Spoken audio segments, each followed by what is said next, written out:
আসসালামু আলাইকুম ওরহমতুল্লাহি ওয়াবারাকাতুহু।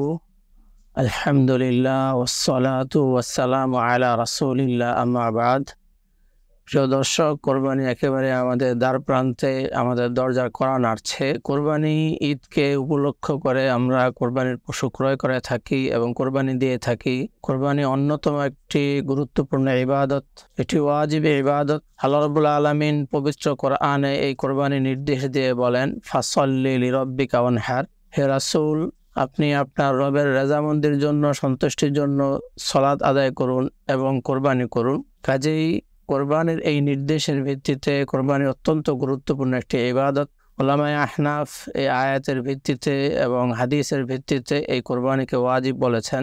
প্রিয় দর্শক, কিন্তু আমাদের কিছু ভুলের কারণে এই ইবাদতটি আল্লাহ রাব্বুল আলামিনের দরবারে কবুল হয় না। আমাদের এই ইবাদতটি যাতে আল্লাহ রাব্বুল আলামিনের দরবারে কবুল হয়, সেজন্য আমাদেরকে বেশ কয়েকটি বিষয়ের প্রতি খেয়াল রাখতে হবে। প্রথমত হলো এই যে আমরা যেই অর্থের বিনিময়ে কোরবানির পশু ক্রয় করব, সেই অর্থটি হালাল হতে হবে। কারণ আল্লাহ রাব্বুল আলামিন অপবিত্র বা হারাম বস্তু কখনোই কবুল করেন না। হাদিস শরীফের মধ্যে রয়েছে, রাসূলুল্লাহ সাল্লাল্লাহু আলাইহি ওয়াসাল্লাম বলেন, ইন্নাল্লাহা তাইয়্যিবুন লা ইয়াকবালু ইল্লা তাইয়্যিবা। নিশ্চয়ই আল্লাহ সুবহানাহু ওয়া তাআলা তিনি পবিত্র এবং তিনি পবিত্র বস্তু ছাড়া কবুল করেন না। তো কাজেই অবশ্যই যেই অর্থ দিয়ে আমরা আমাদের কোরবানির পশুটি ক্রয় করব, সেটি হালাল হতে হবে।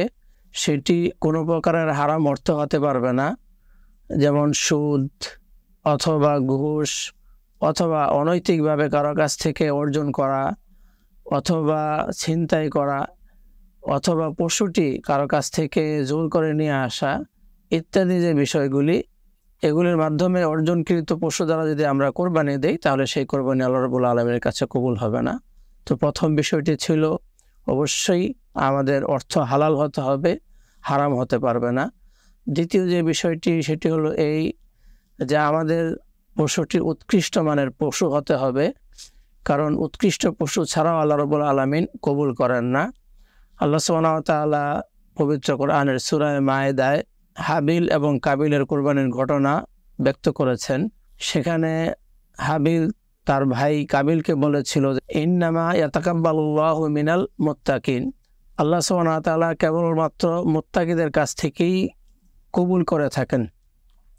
সেখানে হাবিল আল্লাহ রাব্বুল আলামিনের দরবারে উৎকৃষ্ট প্রাণী উপস্থাপন করেছিল, আর কাবিল তার ফসল থেকে নিকৃষ্ট মানের ফসল উপস্থাপন করেছিল। আল্লাহ সুবহানাহু ওয়া তাআলা হাবিলের উৎকৃষ্ট মানের পশুটি কবুল করেছিলেন, আর হাবিলের নিকৃষ্ট মানের ফসলগুলি আল্লাহ রাব্বুল আলামিন কবুল করেন নাই।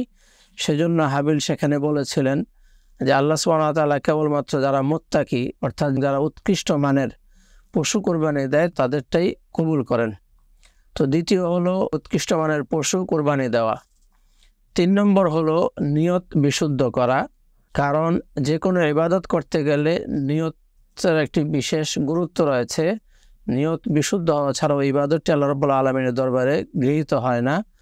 সহিহ বুখারীর 1 নম্বর হাদিস, সেখানে আল্লাহ রাসূল সাল্লাল্লাহু আলাইহি সাল্লাম বলেন, ইন্নামাল আমালু বিন্নিয়াত। নিশ্চয়ই মানুষের আমলের বিশুদ্ধতা নিয়তের ভিত্তিতে। এই হাদিস এবং কোরআন আরও বিভিন্ন আয়াতের ভিত্তিতে উলামায়ে কেরামগণ বলেন যে কোনো ইবাদত করতে গেলে অবশ্যই নিয়ত বিশুদ্ধ হতে হয়। আল্লাহ রাব্বুল আলামিন পবিত্র কোরআনে সূরা হজের 37 নম্বর আয়াতের মধ্যে বলেছেন, লা ইয়ানালাল্লাহু লুহুমুহা ওয়ালা দিমাউহা ওয়ালাকিন ইয়ানালুহুত তাকওয়া মিনকুম। যে আল্লাহ রাব্বুল আলামিনের কাছে তোমাদের কোরবানির পশুর গোশত এবং রক্ত কিছুই পৌঁছে না। আল্লাহ রাব্বুল আলামিনের কাছে কেবলমাত্র তোমাদের নিয়তের বিশুদ্ধতা সেটি পৌঁছে।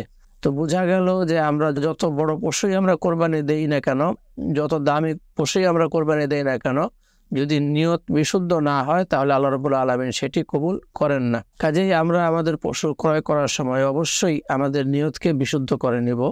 অনেক সময় অনেককে বলতে শোনা যায় যে বিয়ের বাড়িতে রান পাঠাতে হবে, ছোট রান হলে কেমন দেখা যায়, তারপরে এতদিন কোরবানি দিয়েছি, এখন কোরবানি না দিলে মানুষ কি বলবে, এতদিন গোশত খেয়েছি, এখন গোশত না খেলে কিভাবে চলবে, ইত্যাদি ইত্যাদি বিভিন্ন বিষয়ে মানুষের কাছ থেকে শোনা যায় যে মানুষ বিভিন্ন বিষয় বলে থাকে, যেগুলি আসলে নিয়তের বিশুদ্ধতার প্রমাণ বহন করে না, বরং বোঝা যায় যে আমরা কোরবানির গোশত খাওয়ার জন্য কোরবানি দিচ্ছি, অথবা বিয়ের বাড়িতে রান পাঠানোর জন্য কোরবানি দিচ্ছি, অথবা মানুষ কি বলবে, মানুষের তিরস্কার থেকে বাঁচার জন্য আমরা কোরবানি দিচ্ছি।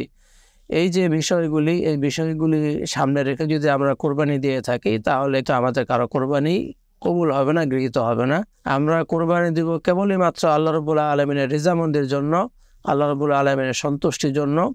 অন্য কোনো উদ্দেশ্য এবং অন্য কোনো চিন্তা চেতনা আমাদের মাঝে থাকবে না। অনেক সময় দেখা যায় যে কোরবানি ঈদকে উপলক্ষ করে আমরা বিয়ের অনুষ্ঠান করে থাকি, এবং সেখানে মাকসাদ থাকে এই যে কোরবানির সময় যে কোরবানি দিব, সেই কোরবানির গোশত দিয়েই বিয়ের প্রোগ্রাম আমরা করব। যদি বিয়ের উদ্দেশ্যে কোরবানি দেওয়া হয়, যে বিয়েতে কোরবানির গোশত খাওয়ানো হবে, তাহলে সেক্ষেত্রে এই কোরবানিটি আল্লাহ রাব্বুল আলামিনের দরবারে গৃহীত হবে না। তবে হ্যাঁ, কেউ যদি কোরবানির উদ্দেশ্যে কোরবানি দিল, সেখান থেকে মেহমানদারি করলো, তাহলে সেটি ভিন্ন কথা। তো সুতরাং এই বিষয়গুলির প্রতি আমরা সকলেই খেয়াল রাখি। প্রথমত হলো এই যে আমাদের অর্থটি অবশ্যই হালাল হতে হবে, হারাম হতে পারবে না। 2 নম্বর হলো এই যে পশুটি আল্লাহ রাব্বুল আলামিনের জন্য আমরা কোরবানি দিচ্ছি, সেটি উৎকৃষ্ট মানের হতে হবে। 3 নম্বর হলো এই যে আমাদের নিয়ত বিশুদ্ধ হতে হবে। অনেক সময় দেখা যায় আমাদের এই বিষয়গুলির প্রতি আমরা খেয়াল না করার কারণে আমাদের কোরবানিটি আল্লাহ রাব্বুল আলামিনের দরবারে কবুল হয় না। কাজেই আমরা প্রত্যেকেই পশু ক্রয় করার আগে অবশ্যই এই বিষয়গুলির প্রতি খেয়াল রাখবো। আমরা হালাল পয়সা দিয়ে, হালাল টাকা দিয়ে, হালাল অর্থ দিয়ে আমরা কোরবানি করব, এবং উৎকৃষ্ট মানের পশুটি আল্লাহ রাব্বুল আলামিনের জন্য আমরা উপস্থাপন করব এবং আমাদের নিয়ত বিশুদ্ধ করব। ইনশাআল্লাহ আজিজ, তখনই কেবলমাত্র আল্লাহ রাব্বুল আলামিন আমাদের কোরবানি কবুল করবেন। আল্লাহ সুবহানাহু ওয়া তাআলা আমাদের প্রত্যেকের নিয়ত যাতে আমরা বিশুদ্ধ করতে পারি, সেই তৌফিক দান করুন। আল্লাহ রাব্বুল আলামিনের কাছে এই তৌফিক কামনা করে আজকের মতো এখানেই বিদায় নিচ্ছি। আসসালামু আলাইকুম ওয়া রাহমাতুল্লাহি তাআলা ওয়া বারাকাতুহু।